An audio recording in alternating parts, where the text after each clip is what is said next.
क्या आपका mobile phone अंतरिक्ष में एक टाइम बॉम्ब बन सकता है? क्या एक छोटी सी लिथियम बैटरी पूरे स्पेस स्टेशन को राख कर सकती है?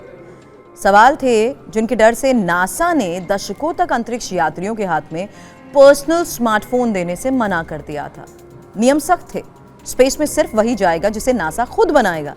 लेकिन अब इतिहास बदल रहा है और खबर आई है कि नासा ने अपने सबसे पुराने और सख्त नियमों में से एक को ही तोड़ दिया है। अब अंतरिक्ष यात्री स्पेस में आईफोन ले जाएंगे। लेकिन सवाल यह है कि आखिर रातों रात ऐसा बदलाव क्यों हुआ?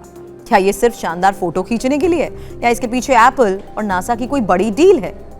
सबसे बड़ा सवाल, जो फोन कल तक स्पेसशिप के नेविगेशन सिस्टम को जाम कर सकते थे, आज वो अचानक सेफ कैसे हो गए? आज हम डिकोड करेंगे नासा के इस यू टर्न को। क्यों स्पेस में मोबाइल ले जाना मौत को दावत देने जैसा माना जाता था और अब आर्टेमिस मिशन में ये नियम क्यों टूट रहे हैं? क्या है ये नई खबर? सबसे पहले समझिए फैसला क्या है।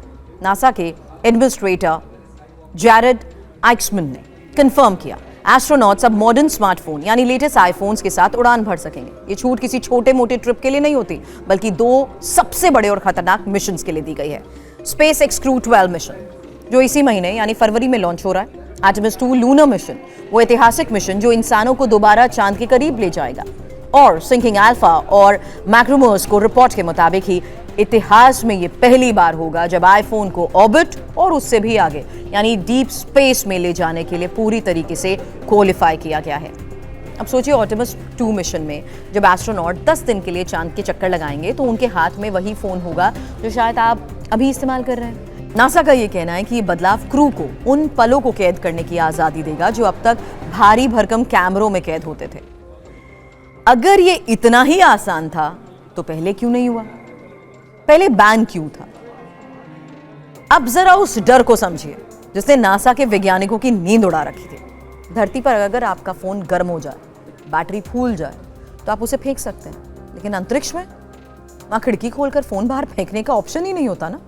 नासा ने मोबाइल फोन्स पर 3 वजहों से सख्त पाबंदियां लगा रखी थी। सबसे बड़ा खतरा था lithium ion battery.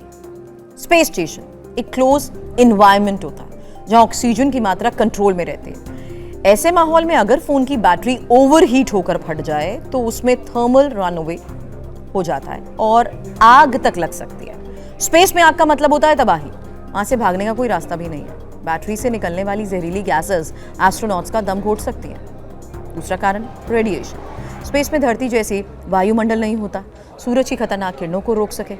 Consumer smartphones इस रेडिएशन के लिए नहीं बने होते। डर ये था कि रेडिएशन से फोन का सिस्टम फेल हो सकता है, डेटा करप्ट हो सकता है या फोन खुद ब खुद गलत कमांड्स भेज सकता है। तीसरा सबसे बड़ा रिस्क होता था इलेक्ट्रोमैग्नेटिक इंटरफेरेंस। आपके फोन से निकलने वाली तरंगें स्पेसशिप के navigation system, life support system या कम्युनिकेशन सिस्टम में खलल डाल सकती थी। अब सोचिए पायलट जहाज को मोड़ना चाहे और सिस्टम काम ना करे क्योंकि किसी का फोन सिग्नल जैम कर रहा है। यही वजह थी कि नासा हर उस इलेक्ट्रॉनिक डिवाइस को रिजेक्ट कर देता था जो उनके सख्त मिलिट्री ग्रेड स्टैंडर्ड्स पर खरा ना उतरे। लेकिन सवाल यही, अब अचानक छूट क्यों? और ये खुली छूट है। सवाल ये, जो फोन कल तक खतरा थे अब वो जरूरत कैसे बन गए?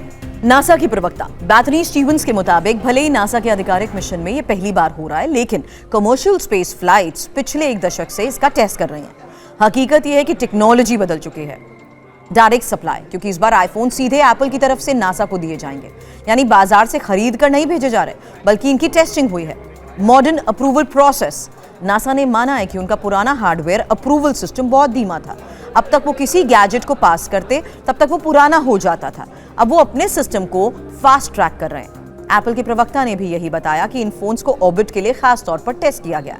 मतलब ये कि बैटरी, स्क्रीन और प्रोसेसर ने वो अग्नि परीक्षा पास कर ली है जो पहले नामुमकिन लगती थी। फायदा है या मार्केटिंग है?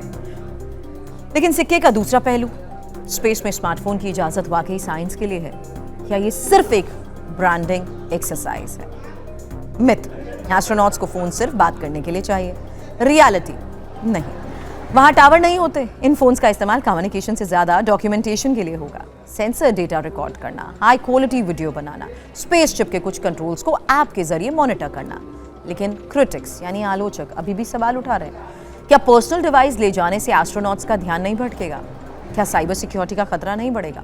क्योंकि एक स्मार्टफोन हैक भी हो सकता है। अगर स्पेसशिप के क्रिटिकल नेटवर्क से ये फ़ोन कनेक्ट हुआ तो डेटा लीक का खतरा बना रहेगा। नासा का ये कहना है कि ये फ़ोन स्पेसशिप के मेन कंट्रोल सिस्टम से अलग यानी आइसोलेटेड रहेंगे। कुल मिलाकर बात यह है कि तकनीक अब सिर्फ धरती तक सीमित नहीं रहेगी। स्पेस टूरिज्म और ऑटोमस मिशन के जरिए इंसान जब ब्रह्मांड में और आगे जाएगा तो उसकी जेब में रखा गैजेट भी उसके साथ जा सकेगा।